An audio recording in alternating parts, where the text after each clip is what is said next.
that they come through the ministries. So we will raise that one again. It is a concern because our work has not been going accordingly.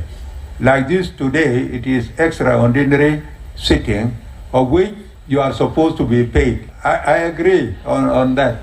We will try our level best again to write to them, say that they allow the MPs to attend accordingly. The Deputy Speaker added that Thursday's meeting was an extraordinary sitting which entitles members to allowances. He assured lawmakers that efforts are being made to ensure parliamentary work continues smoothly alongside the ongoing court proceedings.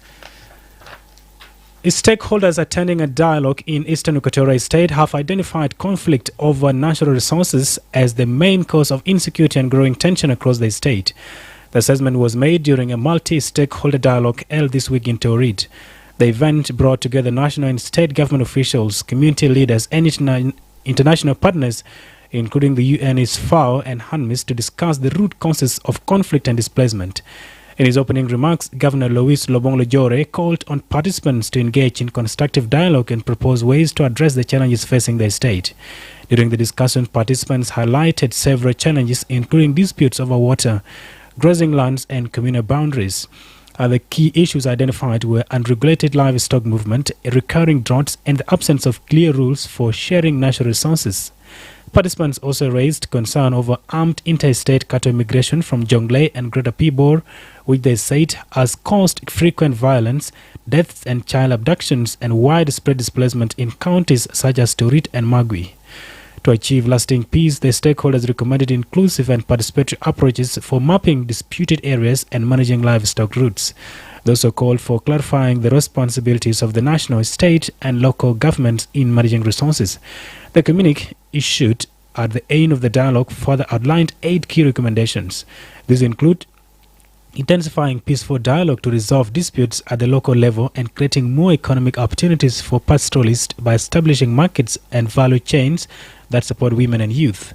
Other actions require direct government intervention, such as launching community land use planning to allocate land for specific purposes. The government was also hired to resolve all boundary and cross-border conflicts, including those around the Ilemi Triangle. And finally, before regional and national stories, the Commissioner of Juba County has established 6 new bombers and renamed several existing ones in Rajaf Payam, according to a local order issued yesterday. The order states that the administrative changes aim to improve local governance and service delivery in Rajaf Payam by reorganizing its bomber structure.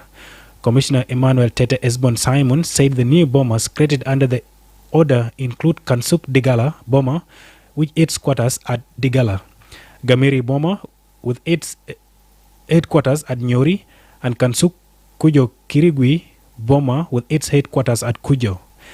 Other new bombers are Nyonki Berekeje, with its headquarters at Berekeje, Nyori Jonduru, with its headquarters at Nyori, and Tokiman West, with its headquarters at Kibo.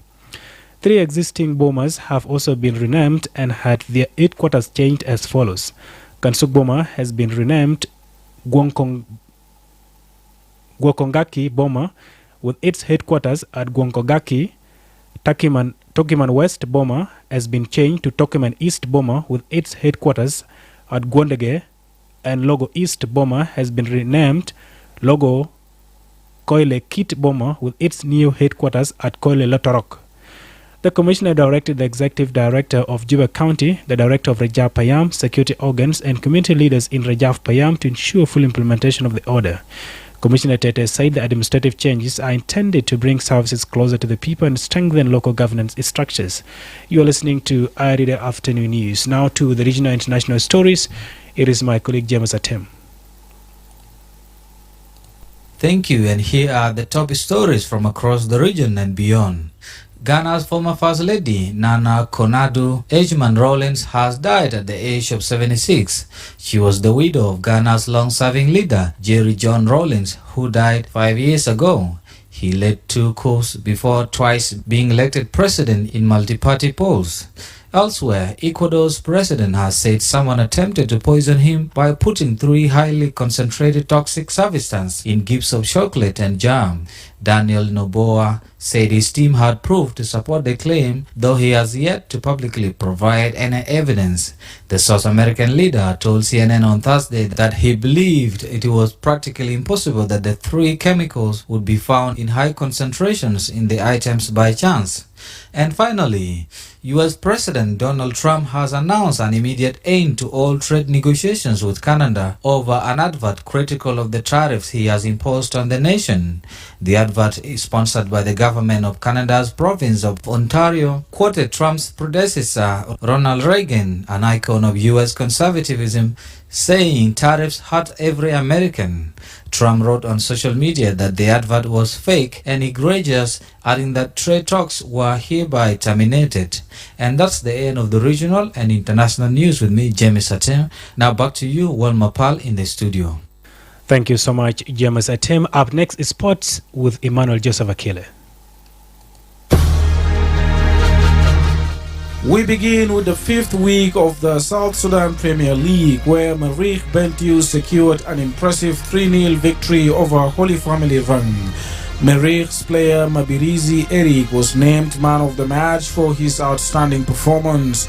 The competition continues today with Jammus Juba facing Olympic Rang in the first match, followed by Yei Lion Hunter taking on Salam Awil in the second fixture.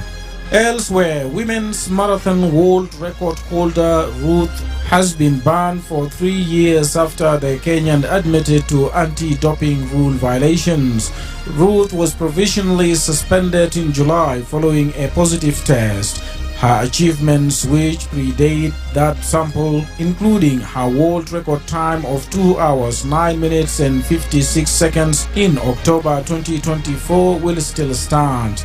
The Athletics Integrity Unit had sought a 4-year ban, but the 31-year-old's punishment was reduced to 3 years because she admitted to the violations. And finally, in boxing, Brand Paul says he is aiming to win back the British middleweight boxing title. The 32-year-old will fight as yet unnamed opponent in Bristol on 22nd November. The fight comes 11 months after he lost the title to Denzel Bentley in a showdown at Wembley that was also for the European and WBO international titles. That's all from the world of sport. And here brings us to the end of our stories this afternoon. But first, here is a quick recap of our headlines once again.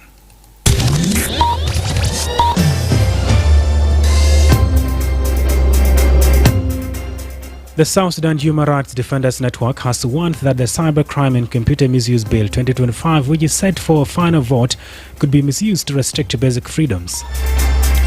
The Deputy Speaker of the reconstituted Transitional National Legislative Assembly has said that lawmakers' identity cards have expired, making it difficult for MPs to identify themselves during security checks. And Western Bahar al-Ghazali State Governor Sharif Daniel Sharif has called on delegates attending the first Commissioners Forum to uphold unity, integrity and effective service delivery, saying these values are key to fostering peace and improving citizens' lives. That is the end of our Radio News. If there is a story or an event you would like our reader to cover or report about, please send us a text message on +211 925 287870. It's also our WhatsApp number. Follow us on X at iRadio Juba, like our Facebook page, iRadio. Subscribe to our YouTube channel at iRadio South Sudan. You can also visit our website and listen to us online at www.iRadio.org. Stay tuned for news in Arabic at 1/2 past the hour. I am Wol Mapal. Thanks for listening.